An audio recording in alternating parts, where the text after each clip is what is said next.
Hello, welcome back to my channel লঙ্কার ছোট্ট রান্নাঘর। সবাই কেমন আছো? আশা করি সবাই ভালো আছো। আমিও ভালো আছি। আজকে আমি তোমাদের সাথে মাছের ডিমের একটা রেসিপি শেয়ার করব, যেটা আমি ঝিঙে আর মিষ্টি কুমড়ো দিয়ে বানিয়েছি। তো চলো দেখতে থাকো আমি কিভাবে বানাই। তো ফার্স্টে আমি মাছের ডিমগুলোকে কেটে নিচ্ছি। তারপর আমি এগুলোকে ভালো করে ধুয়ে নেব। আমি অনেকবার 2-3 বার ধুয়ে নিয়েছি। এটা 3বারের বার উঠাচ্ছি যখন তোমাদের সাথে শেয়ার করলাম।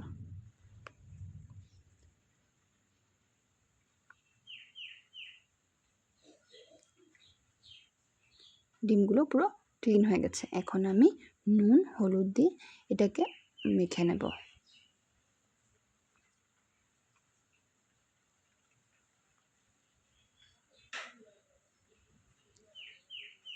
ভিডিওটা এ পর্যন্ত যারা দেখছো, প্লিজ একটা লাইক করতে কিন্তু ভুলো না প্লিজ। তোমাদের একটা লাইকে আমার ভিডিওটাকে আগ বাড়তে সাহায্য করবে। তো প্লিজ লাইক করতে ভুলো না। আর যারা এখনও আপনি আমাকে সাবস্ক্রাইব করোনি, প্লিজ প্লিজ প্লিজ সাবস্ক্রাইব করে নাও আমাকে। এখন আমি বড়াগুলোকে ভেজে নেব। আমি ডিমের বড়া বানাচ্ছি, তো বড়াগুলোকে এখন ভেজে নেব। আমি আর কিছু দিইনি, শুধু নুন হলুদই দিয়েছি। এটা খেতে খুব অসাধারণ হয়। তোমরা একবার বাড়িতে বানিয়ে ট্রাই করে দেখতে পারো।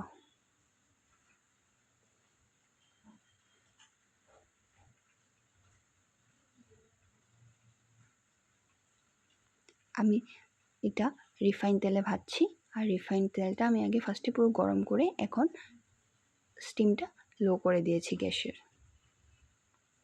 দেখো ভাজা হয়ে গেছে। এখন আমি এগুলোকে উল্টিয়ে আবার একটু স্টিমটা হাই করে তারপর আবার একটু লো করে দেব। তাহলে ডিমের ভিতর বাইর দুটোটা সুন্দর একদম হয়ে যাবে ভাজা ভাজা। না হলে বাইরটা হয়ে যাবে আর ভিতরটা কাঁচা কাঁচা থেকে যাবে ডিমের বড়াগুলো। আর এই রেসিপিটা বানাতে বিশেষ কিছু একটা লাগে না, আর খুব টেস্টিও হয় খেতে। তোমরা ইজিলি এটা বানাতে পারবে। আর অনেকে বানিয়েছো, এটা কোনো নতুন রেসিপি না, অনেকেই এটা বানায়। দেখো আমি ডিমের বড়াগুলোকে তুলে নিলাম। তারপর আমি সেই তেলে অল্প সর্ষের তেল দিয়ে কালো জিরা ফোড়ন দিয়েছি। এখন আমি মিষ্টি কুমড়োগুলো কেটে রেখেছি ছোট ছোট করে, মিষ্টি কুমড়োগুলো দিয়ে দেব।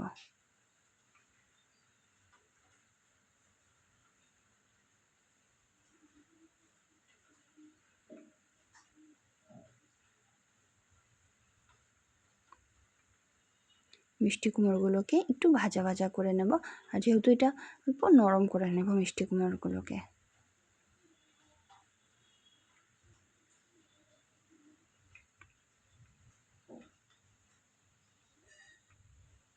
তারপর ঝিঙেটা দিয়ে দেব। ঝিঙেটা তো নরম সবজি, তার জন্য বেশি একটা নরম হতে সময় লাগে না, কেন কি এটা এমনিই নরম সবজি।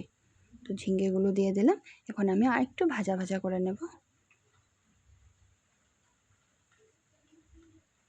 এখন আমি নুন হলুদ দিয়ে দিলাম।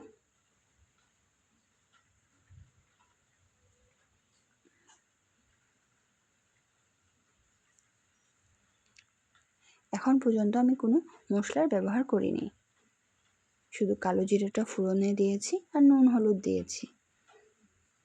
এটাকে সুন্দর করে ভাজবো সবজিগুলোকে।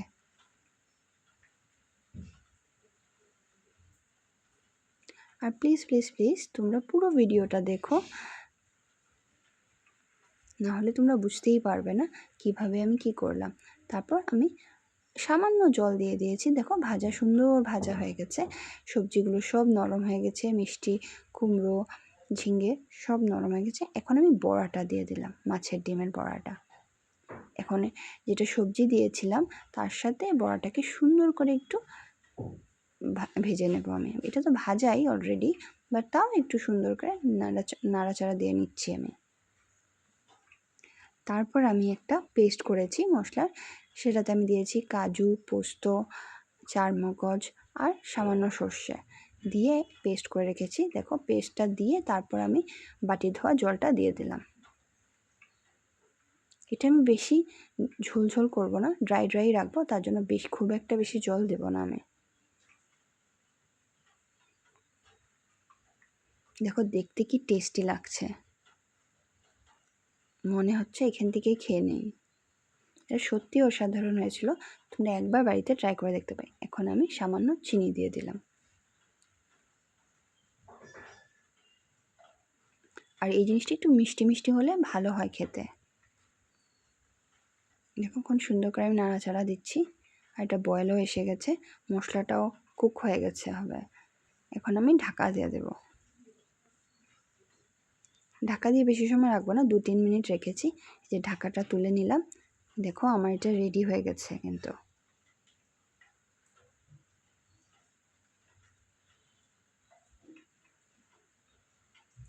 আর বেশি কিন্তু আমি ঝোল রাখিনি, গায়ে লাগা ঝোল যা ছিল মশলা সেটাই আছে। এই দেখো আমি নামিয়ে নিয়েছি। তোমাদের যদি আমার রেসিপিটা ভালো লাগলো, ডিমের ঝিঙে কুমড়ো দিয়ে রেসিপি, তো প্লিজ লাইক করে শেয়ার করে দিও। আর একটা সুন্দর দেখে কমেন্ট রেখে যেও, তোমাদের কমেন্ট পড়ে আমার খুব ভালো লাগে, আরও আমি নতুন ভিডিও বানানো ট্রাই করি। ধন্যবাদ পুরো ভিডিওটা দেখার জন্য আর আমার পাশে থাকার জন্য।